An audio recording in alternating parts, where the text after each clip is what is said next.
Cook with Comali season 7 போன வாரம் படப்பிடிப்புல ஒரு புது கோமாளியா திவாகரை இன்ட்ரோடியூஸ் பண்றோன்ற மாதிரி இன்ட்ரோடியூஸ் பண்ணி ஷூட்டிங் நடந்திருக்கு. அந்த ஷூட்டிங் நடந்ததுல திவாகர் பண்ண சில பல பிஹேவியர்ஸ் காரணமாக சேனல்ல இருந்து அதிரடியா அந்த இடத்துல இருந்து நீக்கப்பட்டிருக்கார் திவாகர் அவர்கள். அதுக்கப்புறம் அவர் என்ன பண்ணாரு, கோவத்துல ஒரு வீடியோ ஃபுட்டேஜ் ரிலீஸ் பண்றாரு. அந்த வீடியோ ஃபுட்டேஜ்ல கானா வினோத், புகழ் மற்றும் மாக்காப்பா இந்த மாதிரி என்ன அடிச்சுட்டாங்க, இந்த மாதிரி பிஹேவியர் பண்ணிட்டாங்கன்ற மாதிரி பல புகார்களை வச்சுட்டு போலீஸ்லயும் கம்ப்ளைண்ட் பண்ணியிருக்கிறார். கம்ப்ளைண்ட் பண்ணிட்டு இப்ப ரீசெண்டா போய் அந்த வீடியோவை செக் பண்ணி பார்த்தா அந்த வீடியோ ஃபுட்டேஜ் காணவில்லை அப்படின்ற தகவல் தான் நமக்கு வருது. இன்னொரு பக்கம் கானா வினோத், மாக்காப்பா, புகழ் அங்க என்ன நடந்தது, எந்த மாதிரி விஷயங்கள்லாம் அவர் பண்ணாருன்ற சில பல உண்மைகளை போட்டு உடைச்சிருக்கிறாங்க. ஸோ இதுல யார் பக்கம் நியாயம் இருக்கு அப்படின்ற ஒரு வீடியோ தான் பார்க்க போறோம். சேனலுக்கு புதுசா இருந்தீங்கன்னா மறக்காம வீடியோக்கு ஒரு லைக்கும் ஐப்பும் கண்டிப்பா கொடுத்துட்டு சப்ஸ்கிரைப் பண்ணிருங்க. நிறைய பேர் வீடியோவை சப்ஸ்கிரைப் பண்ணாமே பாக்குறீங்க, சப்ஸ்கிரைப் பண்ணி பாருங்க மக்களே. இப்ப கண்டென்ட்டுக்குள்ள போகலாம். ஓகே, திவாகர் அப்படின்ற நபரை பொறுத்து சொல்லணும்னா அவரு ட்ரெண்டிங்லேயே இருக்கணும்னு நினைக்கக்கூடிய ஒரு நபர் தான் திவாகர் அவர்கள். ஓகே, அவருக்கு பிக் பாஸ் வாய்ப்பே ஏன் கொடுத்தீங்க அப்படின்றது தான் என்னோட கேள்வி. அவரு கொடுக்கறத விட்டு வேற யாராவது நபர்களுக்கு வாய்ப்பு கொடுத்திருந்தா கூட நல்லா பயன்படுத்திருப்பாங்கன்றது தான் என்னோட எண்ணம். ஏன்னா பிக் பாஸ் அவர் கொஞ்சம் கேம்லாம் நல்லா விளையாடினார் தான். ஆனா அந்த கேம் விளையாடினாலுமே அவர் வீட்டுக்குள்ள பண்ண பிஹேவியர்ஸ் இருக்கு இல்லையா, குறிப்பா ஏற்றத்தாழ்வு அப்படின்றது பாக்குறதா இருக்கட்டும், அவர் பொண்ணுங்கிட்ட போய் வீட்டுக்குள்ள பிஹேவ் பண்றதா இருக்கட்டும், அந்த அப்படியே பக்கத்துல ஸ்மெல் பண்ணிட்டு ஸ்மெல்லு நல்லா இருக்கு அப்படின்றது இருக்கட்டும். ஸோ இந்த மாதிரி அவர் பேசுறது பிக் பாஸ் வீட்டுக்குள்ள அவர் நடந்துகிட்ட நடத்தியே சரியில்லை. அதுவே நம்ம பல இடத்துல சொல்லியிருக்கிறோம், இவர் எதுக்கு வீட்டுக்குள்ள அமிச்சாங்க, இது சேஃப்டி இல்லை அப்படின்றத நம்ம ஆரம்பத்திலேயே சொல்லிட்டு இருந்தோம். அதுவே தப்பு. எப்படி அந்த ஷோலயே போய் அப்படி பண்ணப்பயே அவர் மற்ற ஷோல பார்ட்டிசிபேட் பண்ணாம வச்சிருக்கணும். அப்படி வைக்கல. அங்கேயும் போயிட்டு மற்றவங்களை தரம் தாழ்த்தி இவரு தான் மேல, இவர் மட்டும்தாங்க ஒரு ஆர்டிஸ்ட், இவர் மட்டும்தாங்க எல்லாமே தெரியும், இவருக்கு தான் எல்லாமே வருது, மற்றவங்களுக்குலாம் எதுவுமே வராதுன்ற மாதிரி தான் அவர் பேசிட்டு இருந்தார். ஓகே, அப்பயுமே அந்த ஆக்ஷன்ஸுமே எடுக்கல. இப்போ அவர் வெளியே என்ன வீடியோ ஃபுட்டேஜ்ல போட்டிருக்காரு, என்ன புகழ், கானா வினோத்லாம் சேர்ந்து என்னை அடிச்சுட்டாங்க, அதுவும் குடி போதையில இரும்பு ராட்ல அடிச்சு எனக்கு ரத்தம் காயெல்லாம் வந்துருச்சுன்ற மாதிரி இவர் சொல்றார். எப்படி இவர் சொல்றார்? ஓகே, அதனால நான் போய் இவிபி நசரத் போலீஸ் ஸ்டேஷன்ல நான் கம்ப்ளைண்ட் பண்ணியிருக்கிறேன் அப்படின்றதையும் ஹைலைட் பண்றாரு. சரி, ஓகே, கம்ப்ளைண்ட் கொடுத்துருக்கிறார். இவர் சொல்றது என்ன, ஃபர்ஸ்ட் இவங்கெல்லாம் சேர்ந்து என்ன அடிச்சாங்கன்ற மாதிரி சொல்றாங்க. சும்மா இருக்கணும்னா எவனா போய் அடிப்பானா அப்படின்ற கேள்வி எனக்கு முதல்ல வருது. இவர் ஏதாவது பண்ணியிருந்தா தானே ரியாக்ஷன் நடக்கணும், ஆக்ஷன் நடக்காம ரியாக்ஷன் எப்படி நடக்கும் அப்படின்ற ஒரு பாயிண்ட்ல ஃபர்ஸ்ட் புகழ் பொறாமப்படுறாரு. புகழ் பொறாம, அவர் தாண்டி வேற யாருமே முன்னேறக்கூடாது அப்படின்ற மாதிரி பொறாமை மிக்க நகர் புகழ் அப்படின்ற ஒரு கம்ப்ளைண்ட்டும், வினோத் நல்லவரே இல்லை அப்படின்னு. வினோத் கதையை பத்தி எங்களுக்கு தெரியாதா? உங்களுக்கும் வினோத்துக்கும் பிக் பாஸ்லயே ஆகாது. நீங்க வினோத்தை எவ்வளவு கேவலப்படுத்த முடியுமோ, எவ்வளவு அசிங்கப்படுத்த முடியுமோ பிக் பாஸ்ல எல்லா டைமும் இதே வேலையை தான் பண்ணிட்டு இருந்தீங்க. சரி, ரீஎன்ட்ரி போயிட்டு வந்ததுக்கு அப்புறமாவது நீங்க இப்படி மாறுவீங்கன்னு பார்த்தா கடைசி வரையும் மாறல. பேருக்கு தான் இது. ஸோ அந்த அளவுக்கு வினோத் முன்னேறதும் பேர் வாங்குறதும் உங்களால அக்செப்ட் பண்ண முடியல. ஆனா நல்லவர் இல்லைன்றது கெட்ட பேரை வினோத்துக்கு உருவாக்கணும்ன்றதுக்காக நீங்க எவ்வளவு தீவிரமா செயல்பட்டீங்கன்றது எங்களுக்கு தெரியும். ஸோ அவரை பொறுத்தவரையும் அவர் தான் நல்லவர், அவருக்கு தான் பாப்புலாரிட்டி, அவரு தான் எல்லாமே இருக்கு, மற்றவங்களுக்குலாம் எதுவுமே கிடையாது அப்படின்ற ஒரு எண்ணம். ஸோ முழுக்க முழுக்க சுயநலம் அப்படின்றது ஒரு பாயிண்ட், அவர் தான் அப்படின்றது. இதுல குடும்பத்தை தரம் தாழ்த்தி பேசிட்டாங்க, இதெல்லாம் பத்தி அவர் சொல்றாரு. ஆனா இவர் தான் மெஜாரிட்டியா பண்ணுவாங்க, மற்றவங்க எல்லாம் பண்றாங்களான்னு எனக்கு தெரியல. ஆனா நம்ம பார்த்த வரைக்கும் இவர் பண்ணக்கூடிய நபர் தான் அப்படின்றத சொல்றாரு. குறிப்பா என்னுடைய வளர்ச்சி பிடிக்காம வைத்தறிச்சல்ல என்ன ஷோல விட்டு தூக்கிட்டாங்க, எனக்கு 8 கோடி மக்கள் இருக்காங்க, இதெல்லாம் இருக்காங்கன்னு சொல்றது மிருகங்கள்.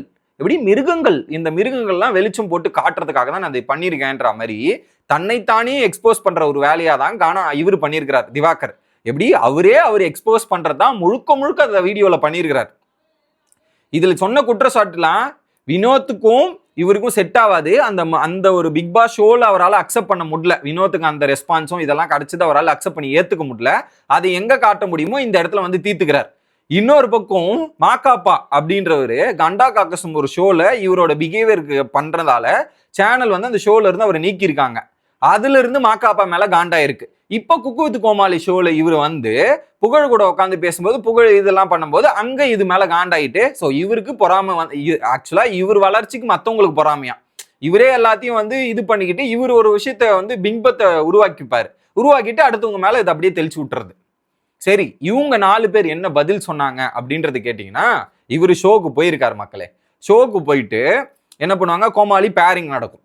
இப்ப அந்த பேரிங் நடக்கும்போது ஒரு கப்புள்ஸ் கூட பேர் ஆகும்போது இவர் போய் வந்து பேசக்கூடாத வார்த்தைகள்லாம் பேசுவது, ஆபாச வார்த்தைகள், பெண்கள் கிட்ட எப்படி பிஹேவ் பண்ணுமோ அதை மாதிரி பிஹேவ் பண்றது இல்ல. பிக் பாஸே ஒரு பெரிய எடுத்துக்காட்டு. பிக் பாஸே பெரிய எடுத்துக்காட்டு. அவர் திவ்யா கிட்ட பிஹேவ் பண்ணதா இருக்கட்டும், அதுக்கப்புறம் பாத்தீங்கன்னா இன்னும் ஒரு பாயிண்ட்ல பார்வதி கிட்ட பிஹேவ் பண்ண விதமா இருக்கட்டும், பார்வதியை ரியாக்ட் பண்ணியிருப்பேன். இந்த மாதிரி நிறைய பிஹேவியர்ஸ் அவர் பண்ணியிருக்கிறார் பிக் பாஸ் வீட்டுக்குள்ளேயே. ஸோ அதெல்லாம் பார்த்ததுக்கு அப்புறம் இங்கேயும் போய் அப்படி பிஹேவ் பண்ணியிருப்பாரு, அதுல மாற்று கருத்தே இல்லை. அதுல என்ன பண்ணியிருக்காரு, நிஷாக்கு கோமாளியா பேரா, நிஷா கூட கோமாளியா பேரானாரா இல்லையான்னு தெரியல.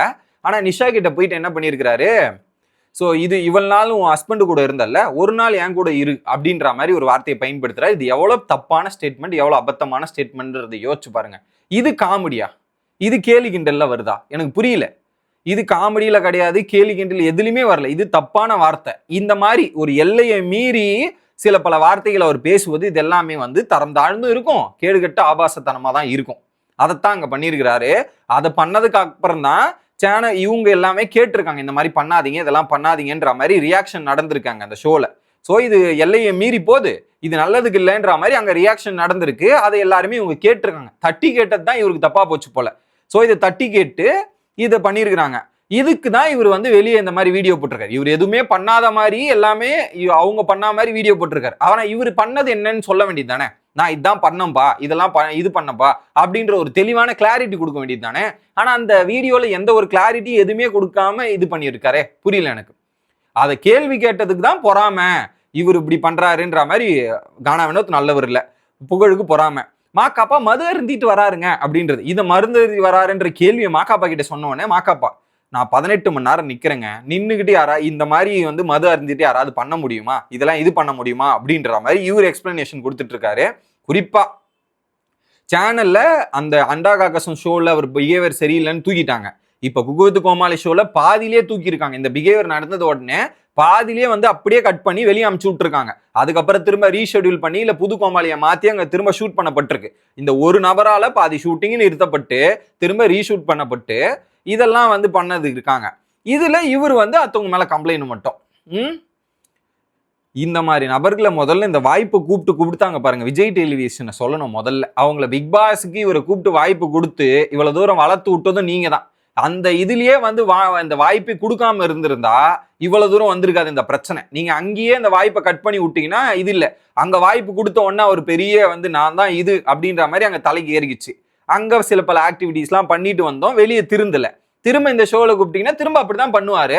நீங்க அதுக்கு ஏதாவது ஒரு எண்டு கார்டு போட்டா தானே முடியும். இப்போ சேனல் என்ன பண்ணிட்டாங்க, இவருக்கு வாய்ப்பு கொடுத்ததே பெரிய தப்பு, எப்படி இவருக்கு வாய்ப்பு கொடுத்ததே ஒரு பெரிய தப்பு அப்படின்ற மாதிரி ஒரு முடிவு எடுத்து எந்த ஷோலையுமே இதுக்கப்புறம் இவர் திவாகர், வாட்டர்மெலான் ஸ்டார் திவாகர் என்ப நபர் எந்த ஷோலையுமே இப்போ பார்ட்டிசிபேட் பண்ண முடியாத அளவுக்கு இருக்கு விஜய் டெலிவிஷன்ல. இதுதான் தற்போதைய நிலைமை. ஓகே, இன்னொரு பக்கம் இவர் போட்டார்ல ஒரு வீடியோ ஃபுட்டேஜ், அந்த வீடியோ ஃபுட்டேஜை நீக்கிட்டு இருக்கார்.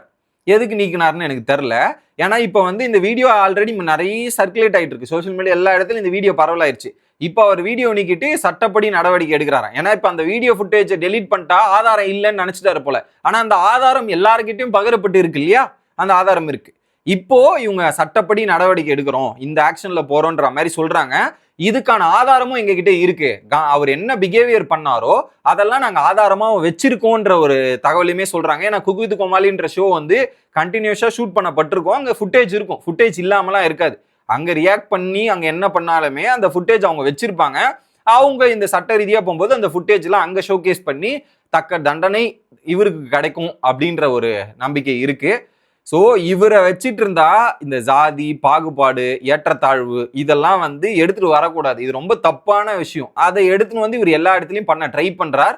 அதுவும் இந்த பெண்கள் கூட அவர் நடந்துக்கிற விதமும் ரொம்ப தப்பு. இதை ஆதரிப்பதே ரொம்ப ரொம்ப தப்பு அப்படின்றது தான் நான் சொல்ல வரேன். இதைத்தான் இந்த மாதிரி நபர்களை கூப்பிட்டு வச்சு வாய்ப்பு இவரை ப்ரொமோட் பண்ணி இவரை இது பண்ணி பெரிய ஆளாக்குறாங்களே, அதுதான் பெரிய தப்பு. இதை மைப்பு கொடுத்து ஐப்பு கொடுத்து ஏத்துறதே தப்புன்னு நான் நினைக்கிறேன். ஸோ அவருக்கு முதல்ல சேனல் வாய்ப்பு கொடுத்ததால தான் இவ்வளவு தூரம் நடந்திருக்கு. அந்த வாய்ப்பை முதல்லயே தட்டி கழிச்சிருந்தாங்கன்னா இங்க வந்து நின்று இருக்காது. ஸோ எல்லாமே பட்டுதானே திருந்துவாங்க. சேனலும் வந்து கண்டென்ட் டிஆர்பி கிடைக்கணும், எது கிடைக்கணும்ன்றதுக்காக தான் பண்ணாங்க. அதுக்கு தான் இங்கேயே எடுத்துன்னு வந்தாங்க. இப்போ நீங்களே வாங்கிக்கோங்க. ஸோ நீங்க டிஆர்பிக்காக பண்ற விதத்தால எத்தனை பேருக்கோட சேஃப்டி இஷ்யூ ஆகுது, எத்தனை பேரோட இது அதை பாதிக்குது அப்படின்றது தற்பொழுது சேனலுக்கும் புரிஞ்சிருக்கும், அங்க இருக்கிற நிர்வாகத்துக்கும் தெரிஞ்சிருக்கும் அப்படின்றது நான் நம்புறேன். நீங்க என்ன நினைக்கிறீங்க அப்படின்றத கமெண்ட் செக்ஷன்ல சொல்லிருங்க மக்களே. அடுத்த வீடியோல வந்து சந்திக்கிறேன். Bye guys.